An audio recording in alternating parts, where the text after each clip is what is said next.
the things they said were lies. It's time to open up your eyes, 'cause we were made to fly. We can do anything. We'll shine like the sun, the moon, the stars. We can go anywhere. They'll see us no matter where we are, 'cause we got the fire. Oh,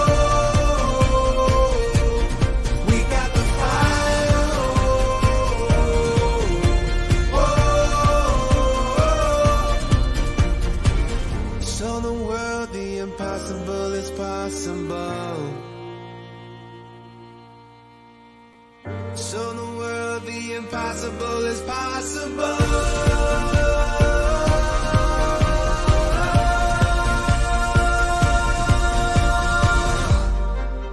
There's a moment when you understand.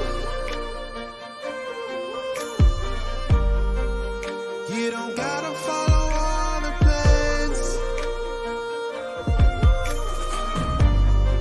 It's time to open up your hands. Good morning, good morning, good morning, good morning.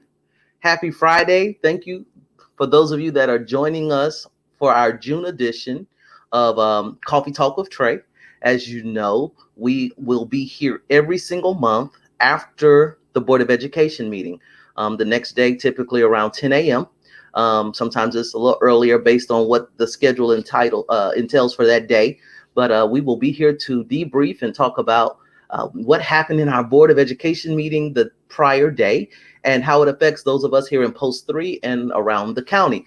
So today we have a lot to talk about, and we will jump right on into it. And so we're excited about this opportunity. And again, thank you for joining as we jump into it. So before we get started, let me first say happy PTA conference weekend for all of our PTA leaders around the state of Georgia. We are in our CLT, and I will be joining shortly. As soon as we get off of here, I will be joining, and because we have voting sessions today and all that great stuff. So I'm excited about Georgia PTA and the work that we do. I currently serve the board of directors for Georgia PTA as a special needs specialist for the state. And we are hopeful that we will be able to continue that work moving forward. So happy Georgia PTA Day.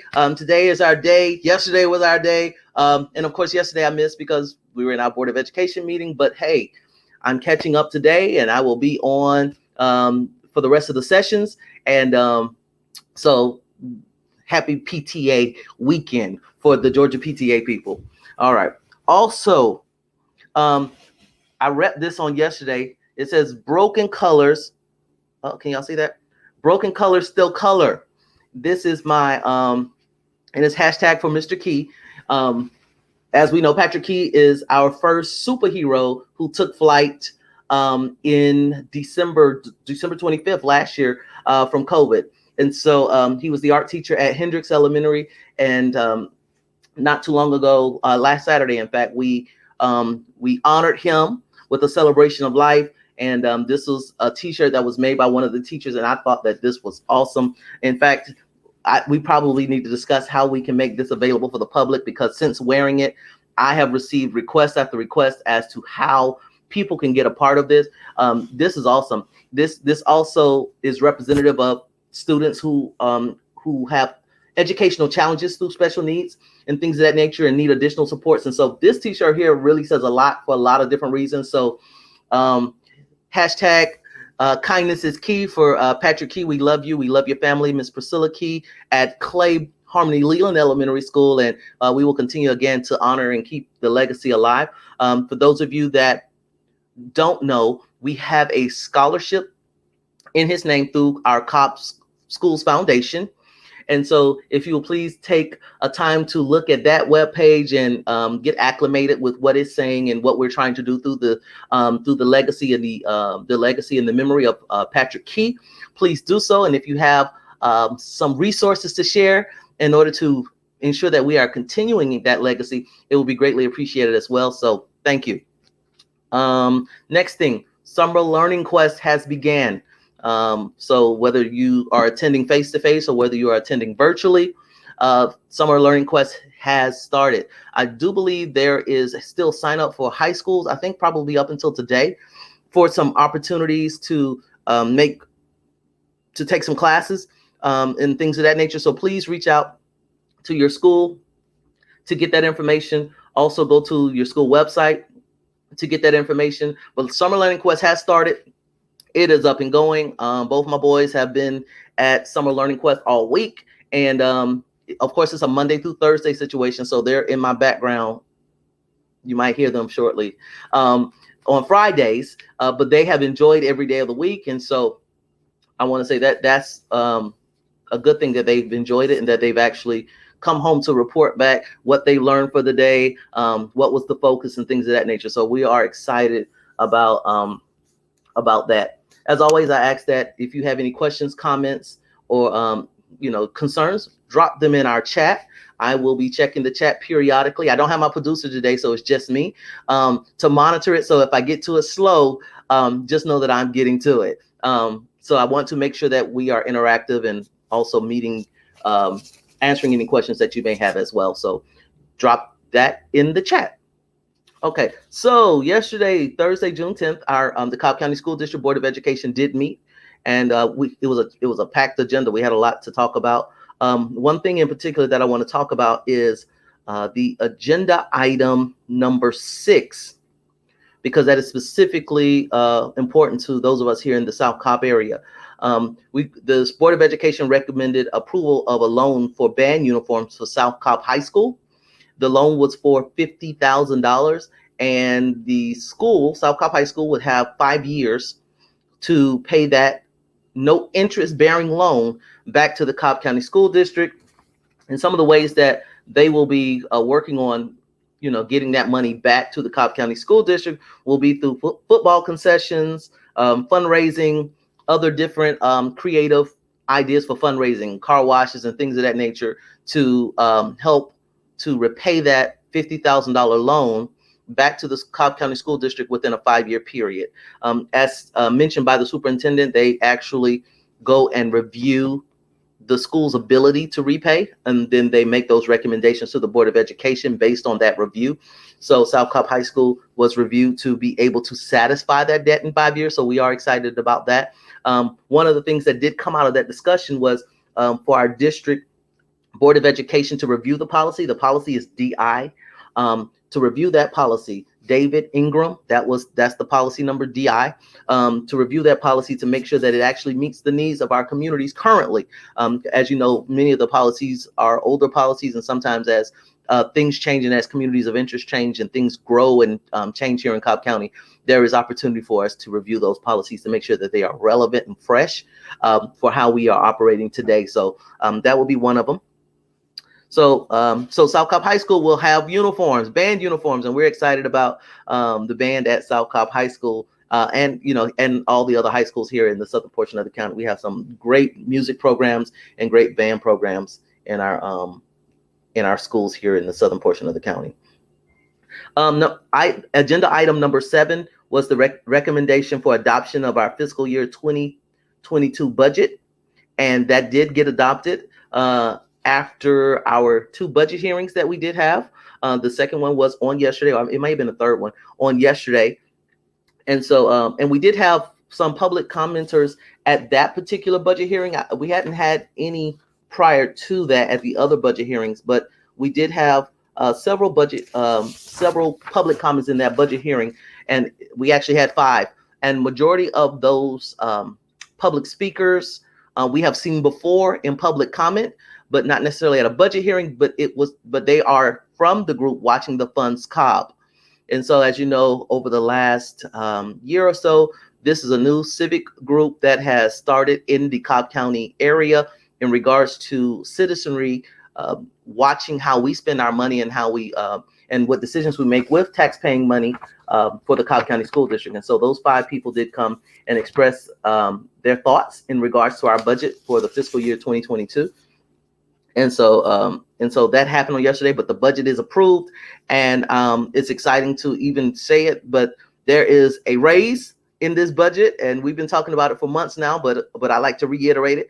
There's a 4% raise, and depending on where you are within your salary step with Cobb County School District, it could be up to 8.6% increase raise. So, and this is for all permanent employees.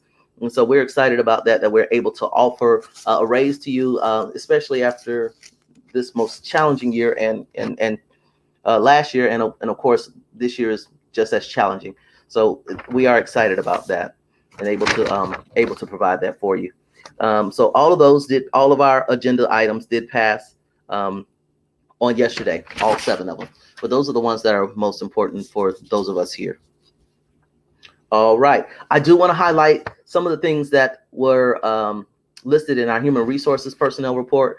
It is exciting to see new leaders in our district. So we do have some new leaders in our district, and specifically here in South Cobb, we have new leaders as well.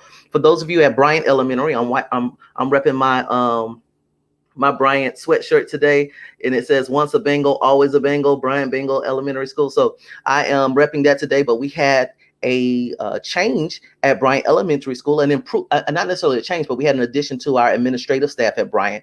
And those of you who may remember, last year, LaShonda Parker, she was a SLI, and she was working toward leadership, and as a result of that work that she has done this year, she has been appointed to an assistant principal at Bryant Elementary. So she will be joining the administrative staff, Dr. Cayetano and Ms. St. Cyr, Dr. St. Cyr and Dr. Tamika Klein at Bryant Elementary. And so Dr. Klein, shout out to you, shout out to the academic staff at Bryant Elementary and the administrative staff at Bryant Elementary, and all of you that make education great at Bryant Elementary. We appreciate you, and welcome LaShonda Parker officially as the assistant principal at Bryant Elementary. So we're excited about that. Also, I wanted to highlight this, and while it is not necessarily in our area per se anymore, this young lady has served our community for many, many, many years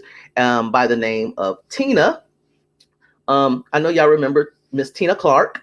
Tina Clark, she worked at Imagine. She worked at Seeds of Excellence down at Word of Faith.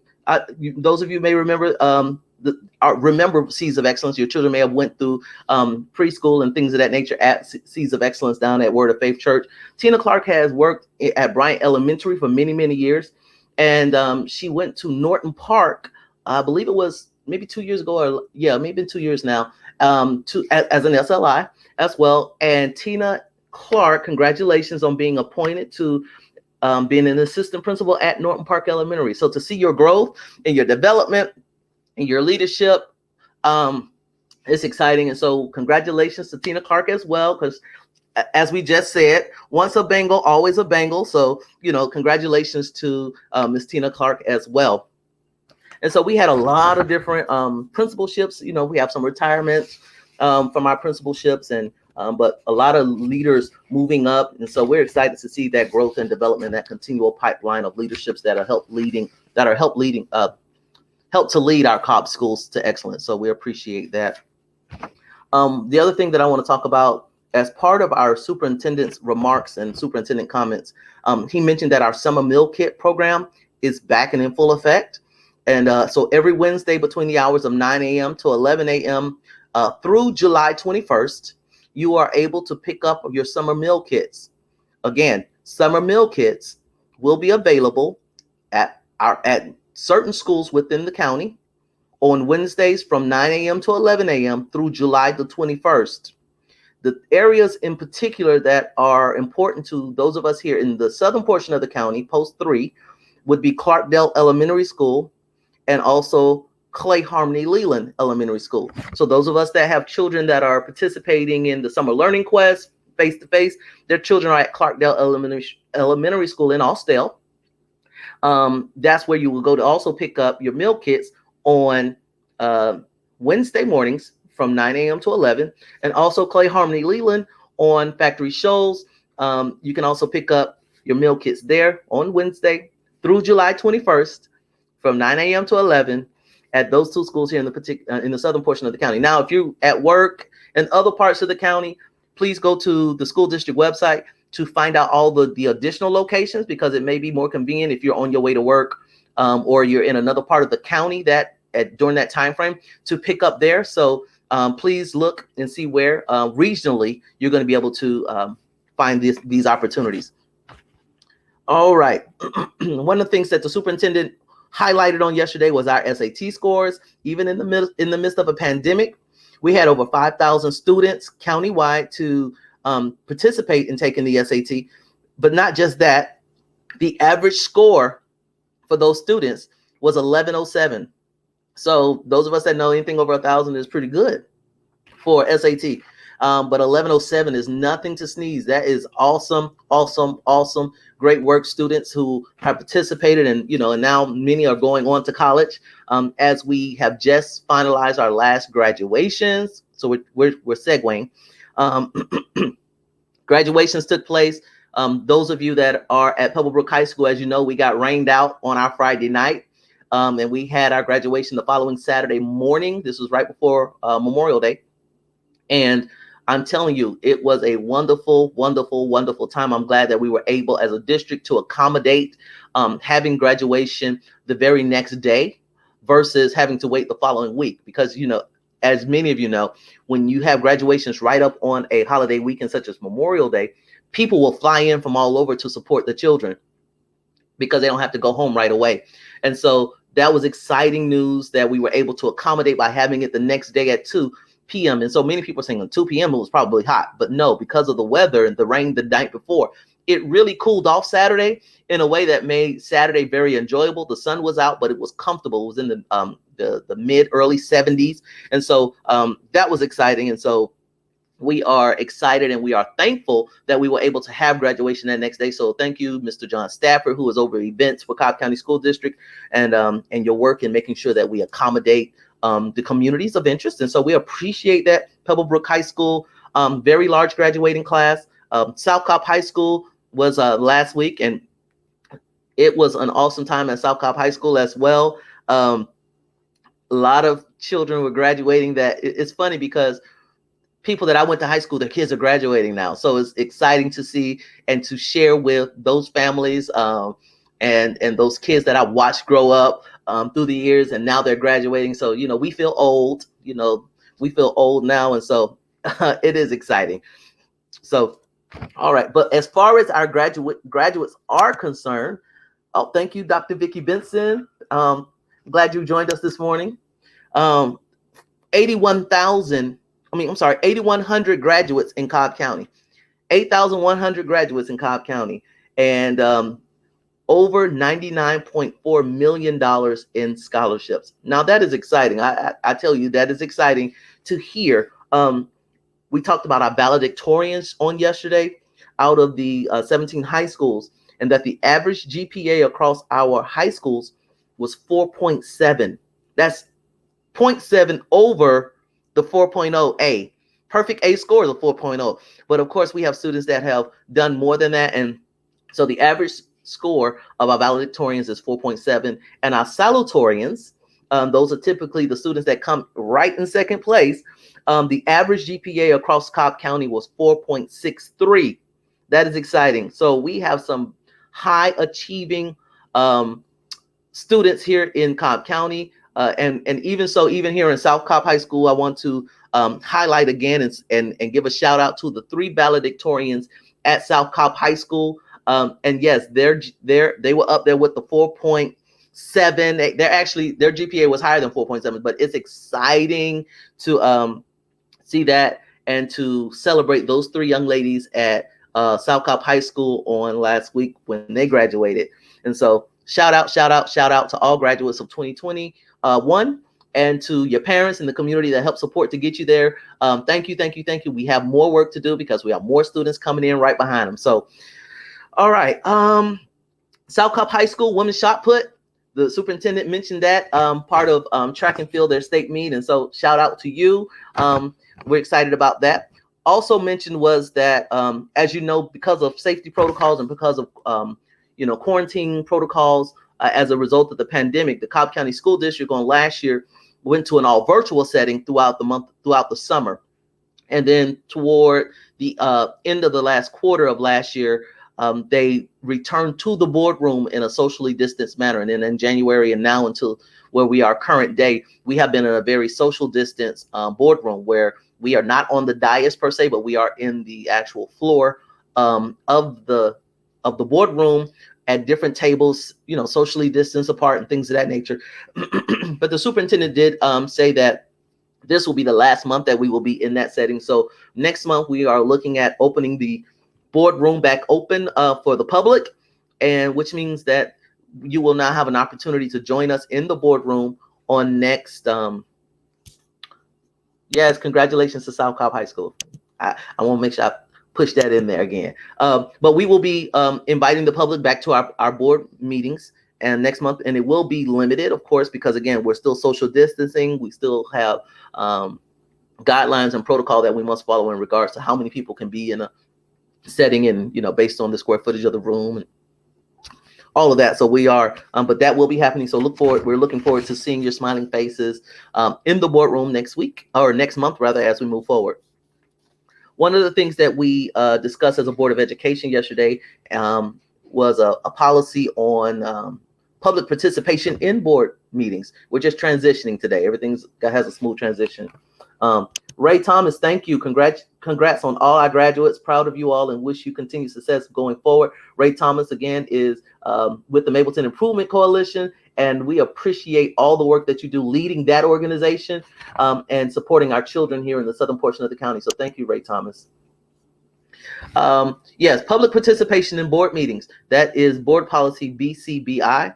It was adopted on yesterday 4-3 in regards to public participation in board meetings. What I want to really go through in regards to this one is this opens up the door for a new process on how you can sign up for public comment.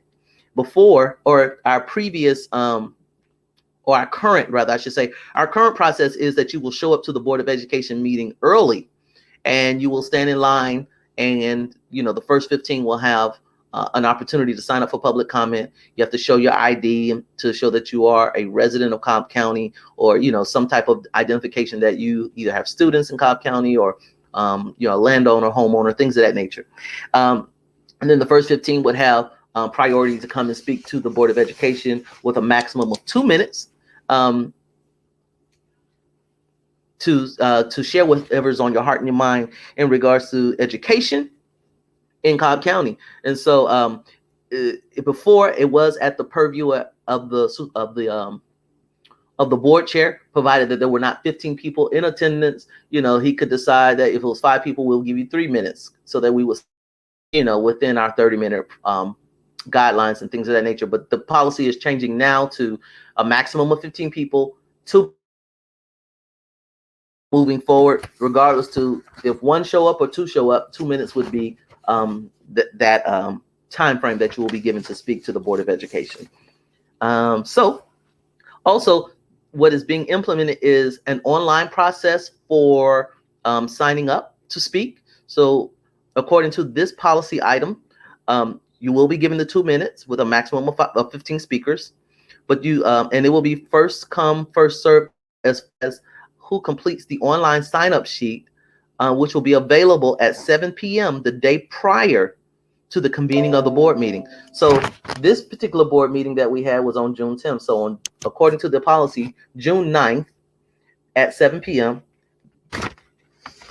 the sign-up will be available for parents, students, community people, anyone who lives in Cobb County to sign up.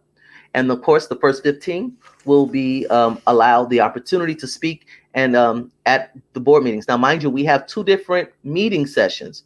We have a work session that we also allow public comment for. And then we also have our voting session, which is the 7 o'clock meeting that we also allow public comment for. So one of the things that and that's a little different. So most people only have a public comment session for their voting session, but we actually have public comment for both sessions. So we'll be on the lookout to see procedurally how this works out as far as the sign up, and if there will be 2 separate sign-ups sheets or opportunities online, whether you're signing up for the day session or whether you're signing up for the night session, but we'll be watching that and monitoring and presenting that information once it becomes readily available on how that process will work.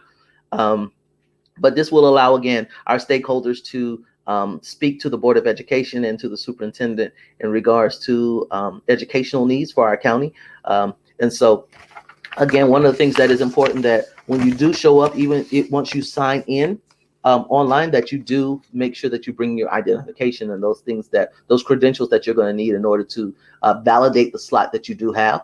And so those of you that may be like 16 or 17, you'll be on a wait list. And from my understanding, you'll be texted or emailed of some sort and communicated with to say, hey, you know what, one of the 15 either didn't show up, or they don't have the documentation that they need or whatever. And so now you're going to be bumped into that slot. So we're going to be working through that process and make sure that it is done seamless and works best. And and if it doesn't, then we have the opportunity to review it and to make whatever changes that we are. So be patient, give us the grace on it, because again, it is a new process that is being implemented. Again, so speakers will be first come, first serve. And that's important as well. And individuals will not be denied the opportunity to address the board on the basis of their viewpoint. That is important.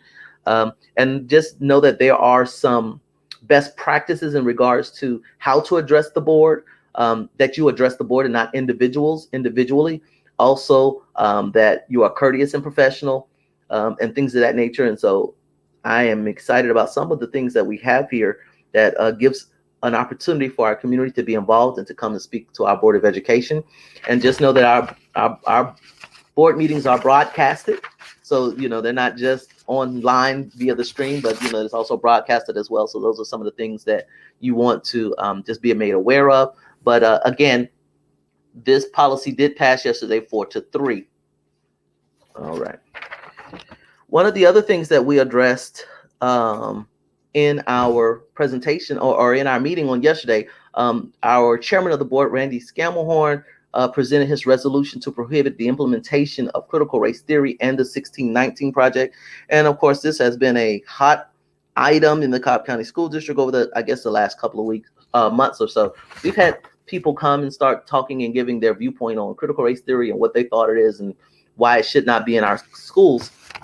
And that was discussed on yesterday between the board members who had an opportunity to engage in this.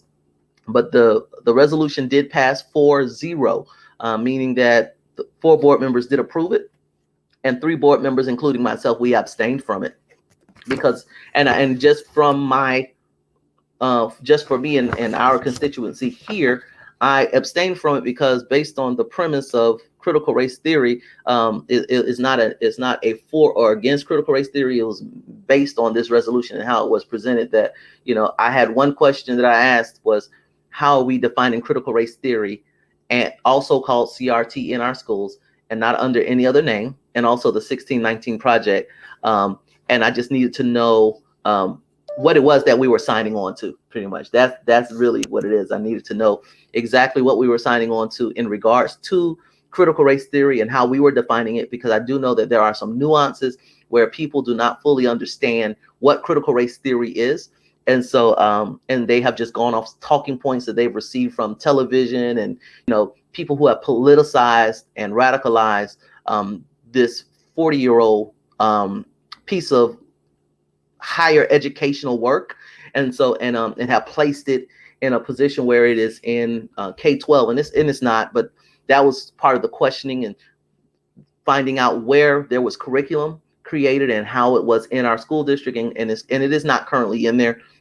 And our state superintendent did make a statement a couple weeks back stating that critical race theory was not a part of the Georgia standards and things of that nature. And so we did have that discussion. You can actually review our school meeting, our Board of Education meeting on yesterday to watch those interactions and the questions that were relevant to this on yesterday as well.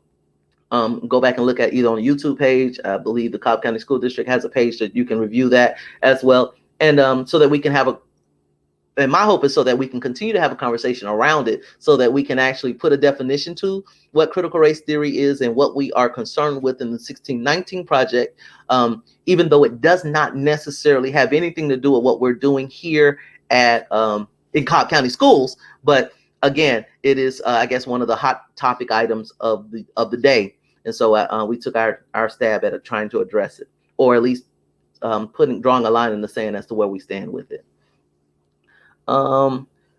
Here we go. Patrice, thank you. Patrice Bird she's like my sister. We grew up together from middle school all the way, actually elementary school, all the way through high school. She graduated with my brother. I graduated a year behind her older sister, Tiffany Bird, and I love the Bird family. So Patrice, and she works at Clay Harmony Leland.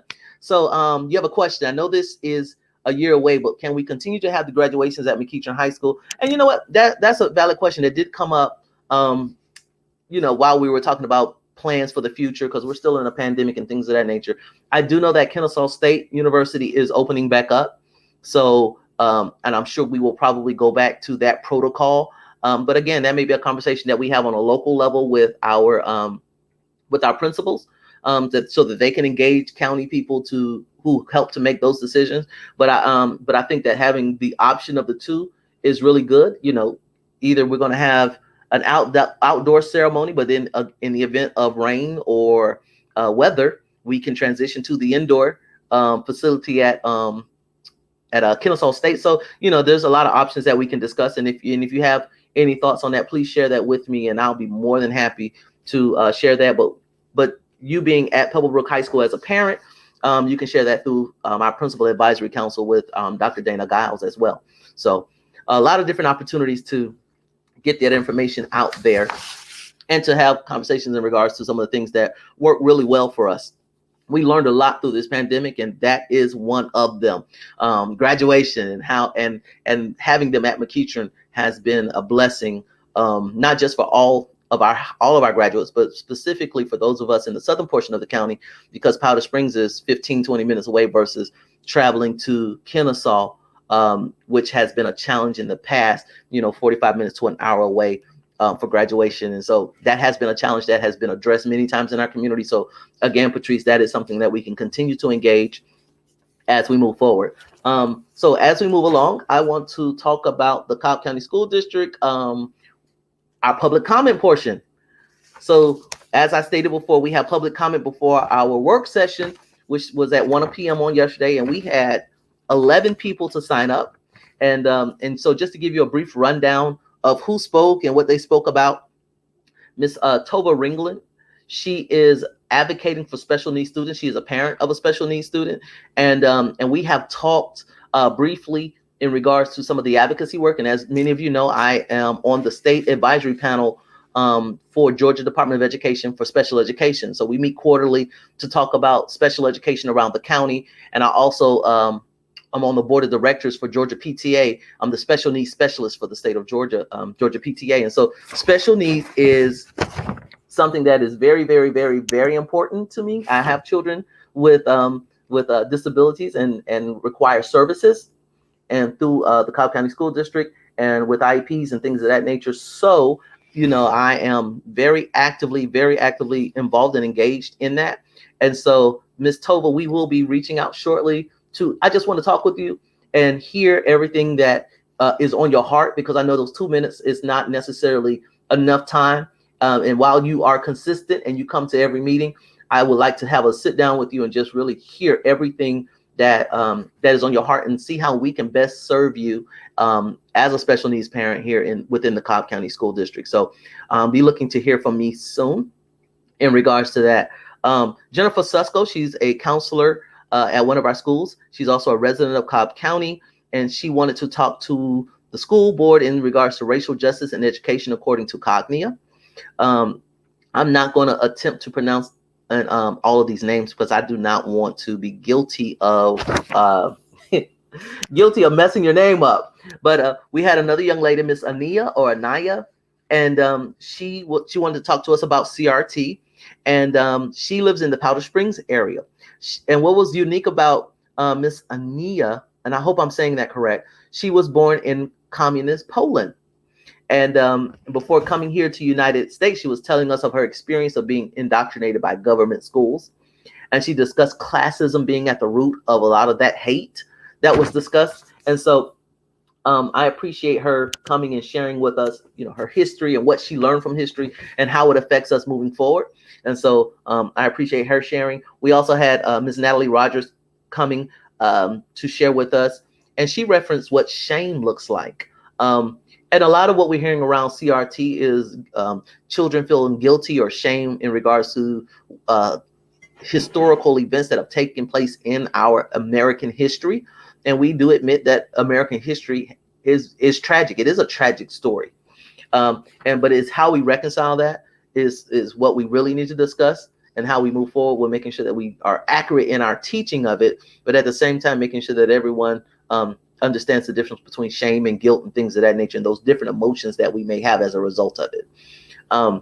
But she referenced that, and she referenced some studies by Ms. Bernard Brown. And so, I'm actually going to look into some of that was discussed. So thank you, Natalie, for coming and bringing some of those references to us, because I'm actually going to take a look at it and see how we can actually move this conversation forward in a very productive manner. Mary Keelan. All right. And so we had discussed culturally relevant teaching. That was Miss Mary Killeen, and she studied education policy and in academia, and so she wanted to make sure that we did not lose track of what's important around our culturally relevant teaching. And so then we also have, let's see, Ms. Zoe Shepherd. So Zoe is she's a sweetheart. She lives here in Mableton. She attends Wheeler High School through the Magnet program, and she spoke in regards to the Wheeler name change. That student group is been on the ball. They have been advocating for the conversation around having the Wheeler name changed at Wheeler High School. And so she came and spoke as well. And then followed her was her mother. So we know she gets her advocacy from Ms. Rhonda Shepherd, who also is a longtime member of our community here in the southern portion of the county. Her son just graduated, so congratulations to that new coming Morehouse man. She also spoke, and she wanted to speak in regards to support of the minority board members in the cognitive review. And she wanted to, and she posed the question why the conversation around race has not been recognized by the Board of Education. Michael came. He's a retired, I believe, neurosurgeon. He was born overseas. I believe he's French. And he referred to CRT as Nazism and referenced us to the book called The Rise and Fall of the Führer. And so I'm actually going to take a look at that too as well. And then there was Carolyn Hoko out of Marietta. She has come several times to talk to the Board of Education, and she wanted to talk about social studies standards, and she discussed diversity and inclusion and its importance. And she also advocated for mask mandate for younger grades. And Valerie Testman, she's also Post 3 resident. She lives in Austell, and she talked to the Board of Education in regards to the cognitive review and critical race theory and partisan politics. And then last but not least was Enid Alexander. And she had been a resident of Cobb County since 1984. She actually lives in the Kennesaw area. And she asked for protocols to express grievances. So she did mention that in her public comments. And she also talked about CRT and its links to Marxism. So the next public comment session was our board, our budget hearing. And so we actually had, and I think I talked about it earlier, but we had 5 people to discuss it, and most of them were from Watching the Funds Cobb. Holly Toller Bauer, she has been coming pretty frequently. Ms. Sandra Efrat, she's been very frequent. Chris Hell came, Shanna Deason, and Sandra Price. They all came to talk about the budget. And so thank you for coming to that special called meeting in our budget hearing to discuss your thoughts around our budget that was approved on yesterday, but giving your thoughts around that. And we appreciate your conversation and your input in regards to that process. So thank you for the 5 of you that did show up on yesterday during that portion of public comment to talk about our budget. Thank you. Thank you. Thank you. Thank you. And then also we had in our night session, we had 15 people. So all the slots were filled, 2 minutes each. Everyone came. So the first person to speak was Jim, and he wanted to talk about clinical or cynical race theory. And then we had again Ms. Tova Ringland. She came and she spoke about special needs and behaviors and how they should be monitored and managed within the Cobb County School District. Jennifer Susko, our school counselor, came back again and she spoke around ethics, school counseling ethics, and she provided us with documentation in regards to the school counselors associations and what some of their ethic policies are. Then we had Ms. Christine. She talked about CRT and asked for a board policy around it. So since we've now done the resolution, there's an opportunity for now it to be codified. And so I guess that's what she was advocating for. And then we have Alex Judge. And this was a young man. So, kids, I love when our children come and talk before the board. He's an 11-year-old. He attends Mount Bethel Elementary. And he wanted to talk about diversity and inclusion, even within the curriculum that we currently have, and suggested that we need more Black history, as he did not see representation of himself in the history that was being taught. And so that was very, very heartfelt and touching. I love when our kids come. So thank you, Master Alex Judge, for coming and speaking to the board. We acknowledge that. Mr. Homer, he talked about CRT, and he actually gave some pretty good understanding of what he believes CRT to be, and a good foundation of what a definition around his version of CRT would be. And so I would ask that we take a look when we go back and look at public comment, review what he said. It was very he was very clear and in his understanding of what CRT is for him and what it meant for him. And so I think we should actually look at that. That was pretty good. Shelby, she came and she talked about CRT. She mentioned that she is part of a mixed race family and how CRT affects her family. Virginia, let's see. She said she moved to Cobb in 1995, right around the Family Values Act. I don't know if you guys remember that, but you might want to look that up here in Cobb County, and when that came out. But she talked about critical thinking around this aspect of race versus the critical theory or critical race theory, but actually critically thinking as it relates to race. And she referenced, how, and we know that our demographics here in Cobb County are changing, but she mentioned how the population of Cobb is majority people of color and acknowledging that. Reverend Deborah Bennett. So this was my first time meeting Ms. Reverend Deborah Bennett, but she came and she talked to us about critical thinking being the key to how we move forward. She was very good. I actually am going to reach out to Miss Deborah and get more insight from her in regards to some of her thoughts, because she was very compelling in her public comment. And so, but it was in regards to CRT and just making sure that we are responsive in our critical thinking when it comes to race.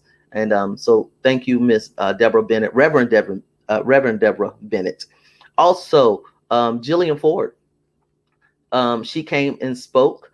She spoke to us on several times in regards to critical race theory. And then we had also, so Dr. Jillian Ford, critical race theory came. She was speaker number 10. Speaker number 11, I don't want to mess up your name, sweetheart, but one of our students, Ms. Krishnan from the Wheeler Name Change Committee came and discussed that, the Wheeler name change and wanting to engage again in conversation with the Board of Education. Number 12, another counselor from the Cobb County School District, John Wuso. John is one of those, much like myself, born and raised up within the Cobb County School District and received education at some of our great schools here in the state of Georgia, and then come back and are now sharing our gifts with our children here. John Wuso went to Bryant Elementary, Floyd Middle School, and South Cobb High School. So go Eagles. Soar with pride. And he's a counselor, and he was also counselor of the year this year for middle school. Isn't that awesome? So again, we're talking about he received his education here in Cobb County, is now teaching in Cobb County, and is still making an impact as counselor of the year this year. So that was awesome. I'm excited to even say this again and to share it with everyone about our counselor of the year for Cobb County School District for middle school counselors. But he came in and talked about critical race theory and just trying to present a way forward in regards to these conversations. Christine McKinnell, she came and she talked about a diversity review board or a community board that looks at policies. And so I think that was very good. It was a very good suggestion. You know, I'm interested in hearing more about your thoughts on that, Ms. Christine. So I'll probably reach out in regards to that. Again, Ms. Anna Valencia, she came and she spoke about the Wheeler name change. And thank you again to all of our Wheeler students or in any of our students that come before the board. I thank you for that. I really love enjoying hearing from you. And then Tammy O'Banion, she came and she talked about CRT and equity. And she also talked about her concerns in regards to the narrative of oppressors versus victims. And she felt like the conversation was very divisive. So again, thank you for all of our public comment speakers that came, whether you came for the work session, you spoke in public comment, those 5 that came to our evening session for our budget hearing. And those public comment people that spoke there, and then also our 15 speakers at our night session. We thank you, thank you, thank you. All right, let's see if we have any questions. It says, Kelly, oh yeah, there you go. I really wish there was a way for people to be filtered out from speaking, voting about something they have zero about, especially at a board meeting. It was painful to watch and see Scammahorn from Post One, your posting where you live, deflect questions because he doesn't even know what CRT is. Thank you for sharing your comment, Ms. Kelly. Yes, again, it was important, even for me, to understand where we were coming from as it relates to CRT and having a clear definition, especially since now we have a resolution in regards to it and speaking against CRT in any form.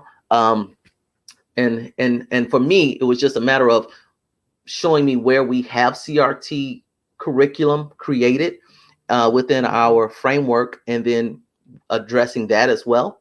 But then, yes, having a working definition of what CRT is, so that while, because if the next step and the process is to codify it, then we need to know what we're codifying and what we are creating policy around. If that is the next steps, I'm not sure. We'll find out together in regards to that. But yes, I do believe having a working definition that we can share with the community that we represent is important. So we'll see how that works in the coming months. All right.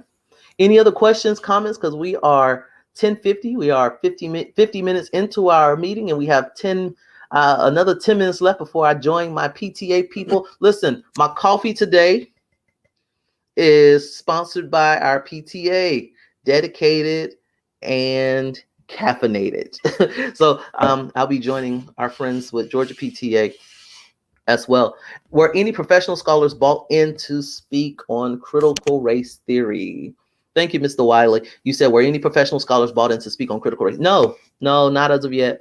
And that may be the path forward on making sure that we bring in professionals in this conversation to help us get to where we need to get to, so that we will have a clear understanding as to critical race theory in education. Because again, I'm still not of the mindset that it is in our school system, or that critical race theory is a K-12 curriculum piece. So yes, again, having professional scholars brought in to speak on critical race theory will help us have insight and knowledge around it. So I agree that there may be a path forward. And so there may be something that I will share with our chairman as we move forward. And then also, the district has banned CRT. However, there are discussions to implement a curriculum that indicates diversity and inclusion and facts about history. You're saying, are there any discussions to implement a curriculum that includes diversity and inclusion and facts about history? Sir, so Apple Miller, you pose a great question. And you know what? I'm actually going to take this question and I'm going to pull it forward and send it to those people within our academic department to discuss exactly this question right here, because based on what I'm hearing in regards to CRT and how it's being used in the context of education, is that we're not teaching history to its full intent, because we are afraid of the narrative that it creates when we teach it to that intent. So again, just as our 11-year-old speaker spoke, seeing more diversity within the curriculum is important. And that may be a state level conversation where we approach the State Board of Education and our legislators in regards to that. But yes, I think that is a growing topic that needs to be addressed on how we can implement a curriculum that is very diverse and inclusive of all of the populations of our community, and accurately tell us about the facts of our history. I spoke with a young lady. We're around the same age, and she's born in another state, southern state as well. And she said to me, she said, "Trey, I'm gonna tell you, the first time I heard about the Tulsa Massacre was this year, based on the 100-year anniversary of the Tulsa Massacre. I didn't have a clue. It wasn't taught in any schools. It wasn't taught in our colleges." And her first time coming to that understanding of Tulsa Massacre was through the acknowledgement of our federal government, through the form of the presentation by our President Biden, and things of that nature, and the media, bringing that experience back before us as saying this is a 100-year anniversary of that atrocity. And so, but that's important. That said a lot to me, that we are not doing a good job of keeping, of telling the story and telling the stories that are relevant to our American history. I think that there's nothing more un-American and unpatriotic than not talking about American history in its totality, because I think that's how we grow, and that's how we don't repeat history, by making sure that we are very knowledgeable about American history, and so and Georgia history as well. The resolution should not have been presented until further research or knowledge of CRT was defined. That was kind of where I was getting at, until we actually had a working definition and knew where we were going with it. That and then it will be that we've now made a data-driven decision, that we've now made a well-informed decision. That for me that was the purpose. I like to have data when we make decisions. I like to be well informed when we make decisions, and make sure that everybody in the room is well informed. And me personally, I believe we missed the mark on that on yesterday, and hopefully we have the opportunity to move forward and to rectify that. But we will see as times move forward. All right, 10:54. We have another 6 minutes. Do we have any other questions, comments, concerns? I appreciate your time, and I appreciate those of you that have given up your time for this hour to discuss and to actually talk about the things that are happening within the Board of Education, our meeting on yesterday, and our communities. So I appreciate that. All right. Mr. Wiley, you're back again. So many of the Georgia standards are broad. However, how should a teacher now teach this U.S. history substandard? Explain how the significance of slavery grew in American politics, including slave rebellions and the rise of abolitionists in light of the latest resolution passed. So Wiley, you bring up, I guess this is the fear. This is why people are afraid of these movements to cancel culture, to cancel history, and things of that nature. Because now what it looks like is we start working toward. Now, we were upset about the 1619 project, saying it's like a revisionist, like someone is rewriting history to create a narrative.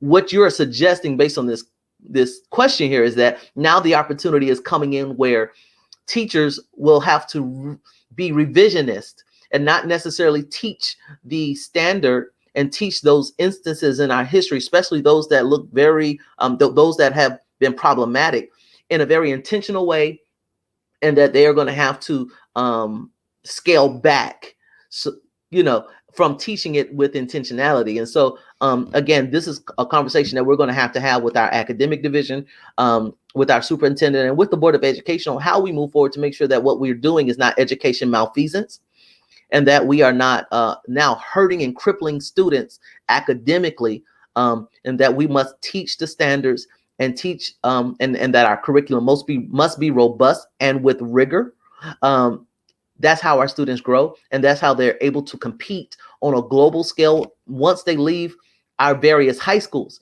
and how they are going to be able to compete once they attend these local colleges and universities around the world, and how we interact within our communities moving forward too, being citizens of these United States. It's important that we are clear in how we teach our curriculum and our standards, with rigor and intentionality. So yeah, these will be conversations that we will have moving forward, especially since now we have a resolution that could possibly be seen as something that could be harmful.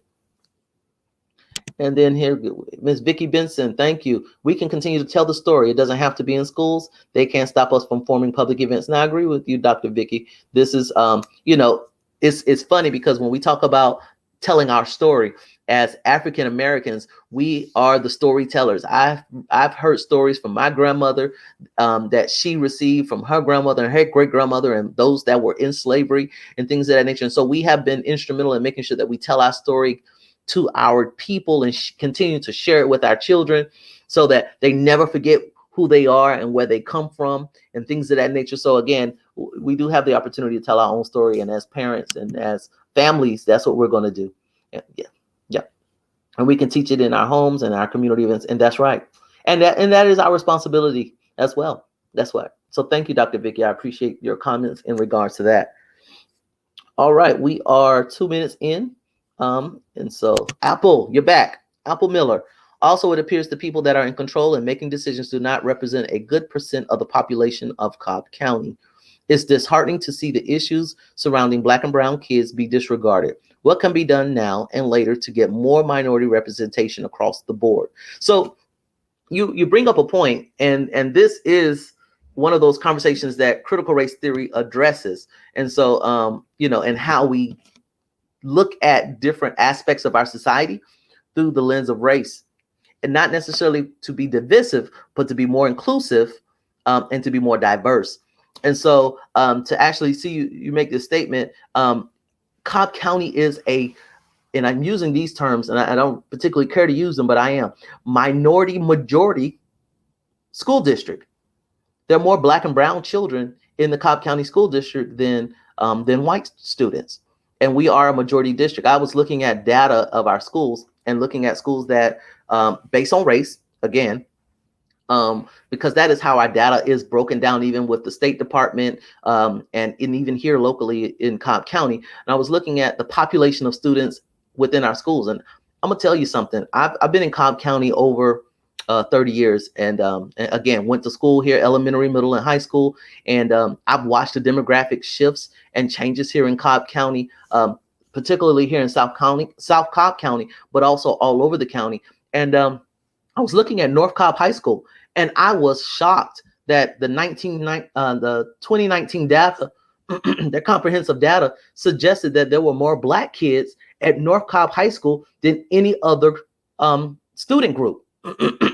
That was news to me. That was shocking. I mean, and it shouldn't have been shocking, but it is. I know that Cobb is changing, and it is growing in different demographic shifts and groups throughout the county. But to see that the population of students, the student population in 2019, was that there were more Black children in North Cobb High School than any other student group.